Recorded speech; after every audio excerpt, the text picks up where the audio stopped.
ምዕራፍ 7 ክፍል 1 የሙስሊሙ መወረርና የነጻነት ትግል። የዛግዌ ስርወ መንግስትን በማውረድ ሰለሞናዊ ስርወ መንግስት እንዲተካ ከፍተኛ ትግል ያካሄዱትን አቡነ ተክለ ሃይማኖት በ1313 ሞቱ። በአመቱ በ1314 አጼ አምደ ጽዮን የክርስቲያኑ አገር በሚሰኘው ሰሜን ነገሰ። ግዛቱንና ክርስትናን ለማስፋፋት ተነሳ። በ1316-17 በሀብት የበለጸገችውን የዳሞትን ግዛት በመውረር ወደ ግዛቱ ጨመረ። በዚሁ ጊዜ እስላማዊቷን አገር ሀዲያንም አጠቃ፣ ህዝቡንም ማረከ። በሐይቅ ገዳም በተገኘው ጥንታዊ ጽሑፍ አምደ ጽዮን ስለ ድሉ እንዲህ ማለቱ ተዘግቧል። የቅዱስ እስጢፋኖስንና የአባቴን ክርስቶስ ተስፋናን ጸሎት በማመን ወደ ጦርነት ሄድኩ። እናም እግዚአብሔር ሁሉንም የዳሞት ህዝቦች በእጆቼ ሰጠኝ። ንጉሳቸውን፣ ልዑላቸውንና ህዝቡን፣ ወንዱንም ሴቱንም ያለ ቁጥር እነርሱንም ወደ ሌላ ስፍራ ጋዝኳቸው። ከዚያ በኋላ እግዚአብሔር ሁሉንም የሀዲያ ህዝብ ሴቱን ወንዱን ያለ ቁጥር ሰጠኝ። እነርሱንም ወደ ሌላ ስፍራ ጋዝኳቸው። ይህ በእንዲህ እንዳለ የግብጽ መምሉክ ሱልጣን አልናሲር ሙሐመድ ቢን ቀላውን በግብጽ ክርስቲያኖች ላይ ጭፍጨፋ ፈጸመ፣ አብያተ ክርስቲያናትን አፈረሰ የሚል ወሬ አምደ ጽዮን በመስማቱ ወደ ግብጽ ልዑክ ላከ። ልዑኩ ሰኞ ዲሴምበር 23 ቀን 1325 ወይም ሙሐረም 16 ቀን 726 ዓመተ ሂጅሪ ግብጽ ደረሰ። ለግብጹ ሱልጣን ደብዳቤውን አደረሰ። አጼው በደብዳቤው በግብጽ የፈራረሱት አብያተ ክርስቲያናት ዳግም እንዲሰሩ፣ ይህ የማይደረግ ከሆነ የአባይን ወንዝ በመገደብ ወደ ግብጽ እንዳይወርድ እንደሚያደርግና የኢትዮጵያውያን ሙስሊሞችን መስጊዶች እንደሚያፈራርስ ዛተ። ሱልጣኑ በመገረም መልእክተኛውን መልሷል። አጼ አምደ ጽዮን ሙስሊሞችን ለማጥቃትና ለመበቀል ቁርጥ ፍላጎት ነበረው። ለጥቃት ሳይነሳ ሰላዮችን ወደ ሙስሊሞች ሀገር ሰደደ። የኢፋት መሪ ሐቀዲን ቢን ነህዊ ቢን መንሱር ቢን ዑመር ነበር። ሰላዮቹ ኢፋት ሲደርሱ ተያዙ፣ በሐቀዲንም ተገደሉ። አምደ ጽዮን የሰላዮቹን መያዝና መገደል በሰማ ጊዜ ተናደደ።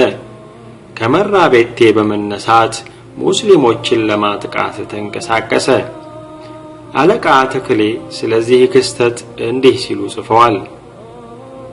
አምደ ጽዮን እስላሞችን ለመውጋት በተነሳ ጊዜ የጨጌ ፊልጶስ ወይም የደብረ ሊባኖሱ ሹም መጽሐፍ እየተረጎመ አጠነካከረው። ሃይማኖት እንዲዋጋ ሰራዊቱ እንዳይሸሽ አበራታው። የጨጌ ፊልጶስም ብርቱ መነኩሴ ሃይማኖታዊ ነበር። አምደ ጽዮንም አስቀድሞ ዘመቻ ሳይነሳ ሰላዮች ወደ ሐረርጌ ሰደደ። ሰላዮቹንም ኢፋት ሲደርሱ እስላሞች ገደሏቸው። አምደ ጽዮንም የሰላዮችን ሞት በሰማ ጊዜ ተናደደ። ከተማው መራቤት የነበረ ተነሳ። ምርኮውን ለሰራዊቱ መርቅ ያለው አለ። ይህን ማለቱ ጨክኖ እንዲዋጋለት ነው።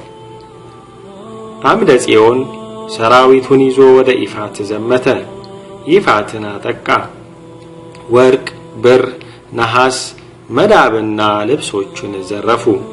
በኋላ ላይ በ1328 ሐቀዲን ተሸንፏል።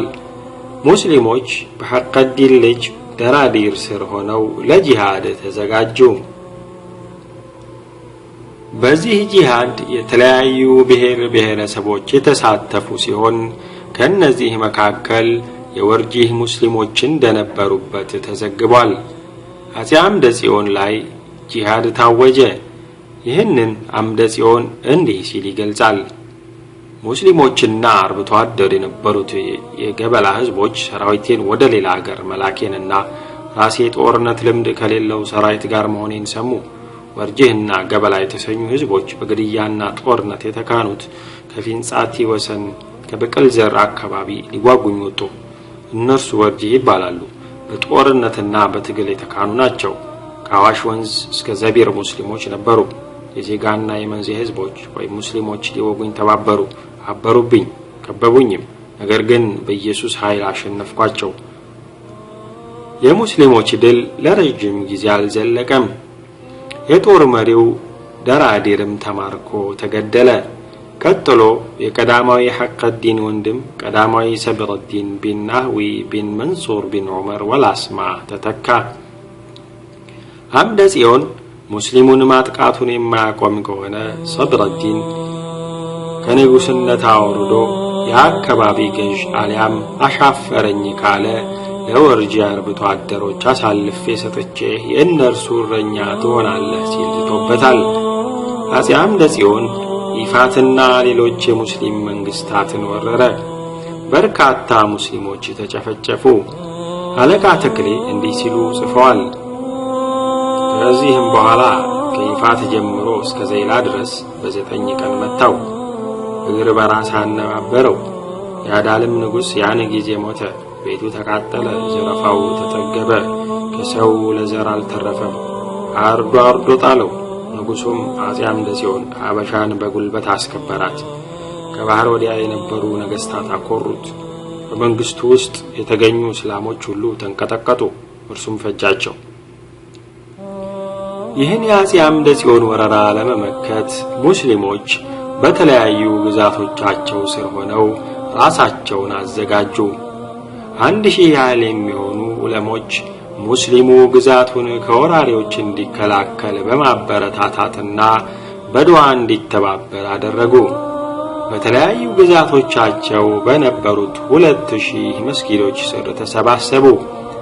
ለእምነታቸው ለአገራቸውና ለክብራቸው መዋጋት እንዳለባቸውና ቢሰው ጀነትን ወይም ገነትን እንደሚያገኙ ተሰበከ። በጀነት የሚፈልጉትን እንደሚያገኙም ዓሊሞች ቀሰቀሱ። ይህን አስመልክቶ አፄ አምደ ጽዮን እንዲህ ሲል ሰራዊቱን ቀስቅሷል። እነሱ አረመኔዎች ወይም ሙስሊሞች የሚሉትን አልሰማችሁምን? ክርስቲያኖች ቢገድሉን ሰማዕትን እናገኛለን፣ በሰማይ መልካቸው ያማሩ ቆንጆች መላእክት እናገኛለን፣ እስከ 7 ዘር እንጸድቃለን ነው የሚሉት። እነዚህ ለሞት እንጂ ለደህንነት ተስፋ የሌላቸው ተስፋ ቢሶች ከንቱ ፍጥረት ናቸው።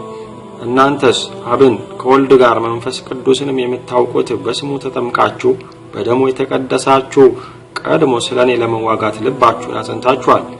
አሁን ግን መጽሐፈ ቀኖና ለእውነተኛይቱ ሃይማኖት ሰይፍህን ምዘዝና ከካህዲና ከአረመኔ ጋር ተጋደል እንዳለ እናንተም አሁን ለክርስቶስ ስትሉ ለውጊያ ጽኑ።